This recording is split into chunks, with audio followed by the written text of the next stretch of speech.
নমস্কার বন্ধুরা, ইন্দ্রাণী কুকিং শোতে আপনাকে স্বাগত জানাই। গরম গরম আলুর চপ খেতে আমাদের কার না ভালো লাগে, তাও যদি হয় বাড়িতে বানানো। সন্ধ্যাবেলার চা কফির সাথে যেমন খেতে ভালো লাগে, মুড়ির সাথেও এই গরম গরম আলুর চপ খেতে কিন্তু দারুণ লাগে। তাহলে চলুন একদম দোকানের মতো পারফেক্ট আলুর চপ বাড়িতেই কিভাবে বানিয়ে নেবেন আজকের এই রেসিপিটা দেখে নেওয়া যাক। আলুর চপ বানানোর জন্য ব্যাটারটা প্রথমে তৈরি করব।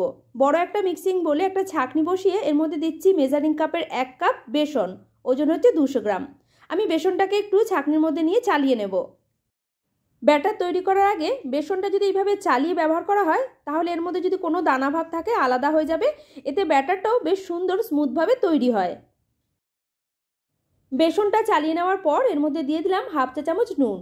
আমি আর এর মধ্যে এখন অন্য কোনো মশলা অ্যাড করব না। এবারে শুকনো উপকরণ দুটো খুব ভালো করে মিশিয়ে নিচ্ছি। এরপর এর মধ্যে অল্প অল্প করে জল দিয়ে বেসনের এই ব্যাটারটা তৈরি করব। যে কাপ মেপে আমি 1 কাপ বেসন নিয়েছিলাম ওই কাপ মেপেই 1 কাপ জল নিয়েছি। একসাথে পুরোটা দিলাম না, এইভাবে অল্প অল্প দিতে থাকবো, তারপরে খুব ভালো করে মেশাতে থাকবো।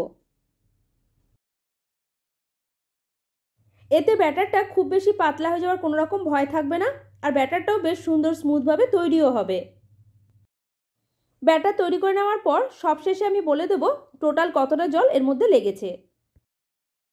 3 থেকে 4 মিনিট সময় নিয়ে বেসনের এই ব্যাটারটাকে খুব ভালো করে আমি ফেটিয়ে নিয়েছি। আর ঘনত্বটা দেখুন ঠিক এইরকম হয়েছে।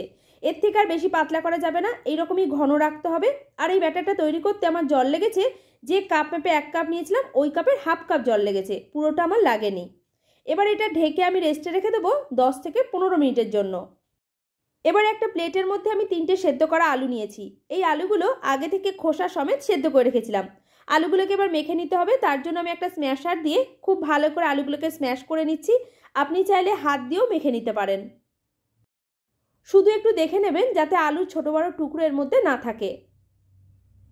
আলুটা আমার ভালো করে স্ম্যাশ করা হয়ে গেছে বা মাখা হয়ে গেছে। এবার এই প্লেটটাকে ধরে একটা সাইডে সরিয়ে রেখে আলুর চপের জন্য কিছু মশলা আমি রেডি করে নিচ্ছি। মশলাটা থেতো করার জন্য আমি এখানে হামানদিস্তার ব্যবহার করছি। প্রথমে এর মধ্যে দিলাম হাফ ইঞ্চি আদার টুকরো, একটু ছোট ছোট করে কেটে দিয়েছি। 5 থেকে 6 কোয়া রসুন, ঝালের জন্য 2টো কাঁচা লঙ্কা। এই লঙ্কাগুলো প্রচণ্ড ঝাল, তাই আমি 2টো দিয়েছি, আপনি এর থেকে বেশি করেও দিতে পারেন। চপের পুরের জন্য মশলাটা যদি এইভাবে থেতো করে ব্যবহার করা হয় তাহলে চপের পুরের যে স্বাদটা সেটা কিন্তু অনেক গুণে বেড়ে যায়।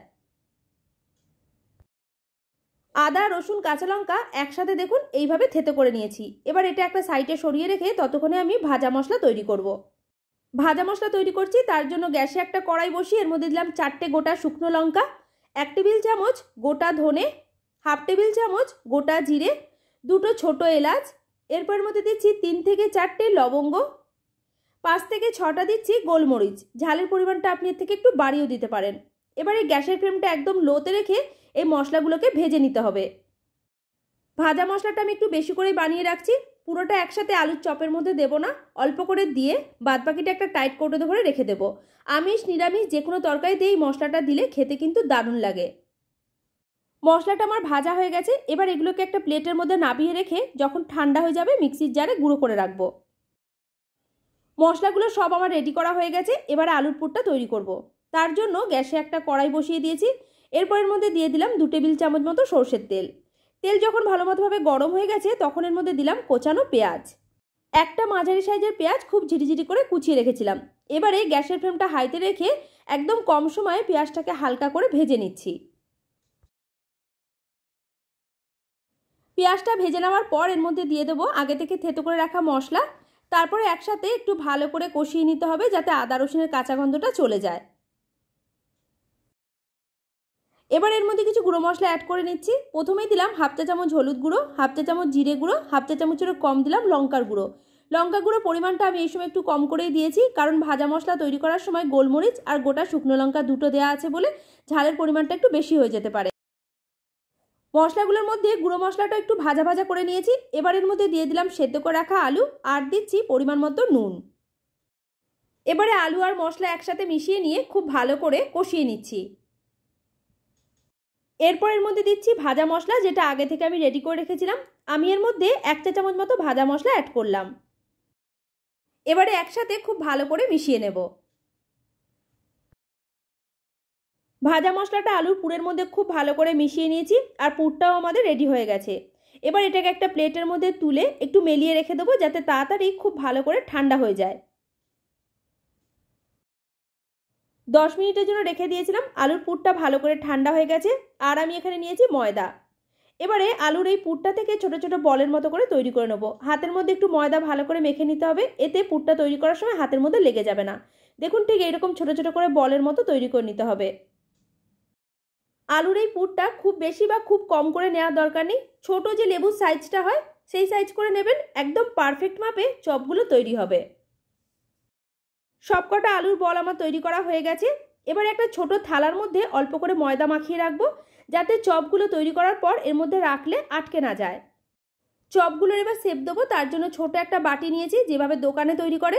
এরপর একটা আলুর বল নিয়ে নিলাম, তারপরে ওপরে বসিয়ে ওপর থেকে খুব হালকা হাতে প্রেস করে করে চ্যাপটা করে নিতে হবে। একটা আমার রেডি করা হয়ে গেছে। এটাকে তুলে নিয়ে যে থালার মধ্যে ময়দা মিশিয়ে রেখেছিলাম তার মধ্যে রেখে দিলাম। একই রকমভাবে আরও একটা আলুর বল বাটির ওপরে রেখে হাত দিয়ে এইভাবে প্রেস করে করে চ্যাপটা করে দিতে হবে, দিলেই আরও একটা রেডি।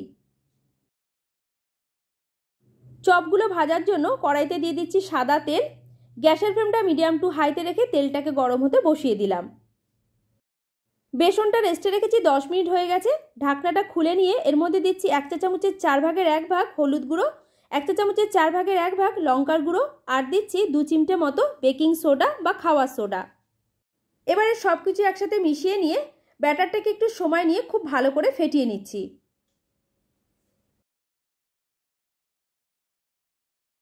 প্রায় 5 থেকে 7 মিনিট সময় নিয়ে বেসনের এই ব্যাটারটাকে খুব ভালো করে ফেটিয়ে নিয়েছি।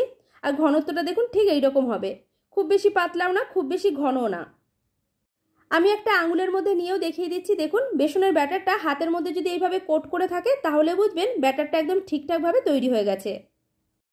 চপগুলো ভাজার জন্য আগে থেকে যে তেল গরম হতে বসিয়েছিলাম ওর থেকে 2 টেবিল চামচ তেল নিয়ে এই বেসনের ব্যাটারে দিয়ে একসাথে খুব ভালো করে মিশিয়ে নেব। খাবার সোডা না দিয়ে এইভাবে শুধু গরম তেল দিয়েও চপগুলো ভাজলে প্রত্যেকটা চপ গোল বলের মতো হয়ে ফুলে যাবে। এবারে এক একটা আলুর বল এই বেসনের ব্যাটারে খুব ভালো করে ডুবিয়ে নিয়ে গরম তেলের মধ্যে ছেড়ে দিতে হবে। চপগুলো তেলের মধ্যে ছাড়ার সময় গ্যাসের ফ্লেমটা অবশ্যই করে লোতে রেখে ছাড়বেন, তা না হলে এক পাশ বেশি হয়ে ভাজা হয়ে যেতে পারে। চপগুলো তেলে দেওয়ার সাথে সাথে উল্টানো যাবে না, তাহলে কিন্তু ভেঙে যেতে পারে। 2 মিনিট অপেক্ষা করার পর এবার এগুলোকে উল্টে পাল্টে দিচ্ছি যাতে প্রত্যেকটা সাইড খুব সুন্দর লাল লাল করে ভাজা হয়ে যায়। প্রথম ব্যাচে 2টো আলুর চপ খুব সুন্দর লাল করে ভাজা হয়ে গেছে। এবার এগুলোকে তুলে নিলাম। ওই একই রকমভাবে বাদবাকি আলুর চপগুলোকে বেসনের ব্যাটারে ভালো করে ডুবিয়ে নিয়ে গরম তেলের মধ্যে দিয়ে দিতে হবে। তারপরে মিডিয়াম টু লো ফ্লেমে উল্টে পাল্টে লাল করে ভেজে নিচ্ছি। এই চপগুলো ভাজা হয়ে গেছে, এগুলোকেও তুলে নিয়ে বাদবাকিগুলো এইভাবে ভেজে নেব। আমার আজকের রেসিপি ভালো লাগলে লাইক শেয়ার কমেন্ট করে জানাবেন। আমার চ্যানেলে নতুন বন্ধু হয়ে থাকলে চ্যানেলটিকে সাবস্ক্রাইব করে পাশে থাকা বেল আইকনটা প্রেস করে রাখবেন। পুরো ভিডিওটা দেখার জন্য আপনাকে অসংখ্য ধন্যবাদ।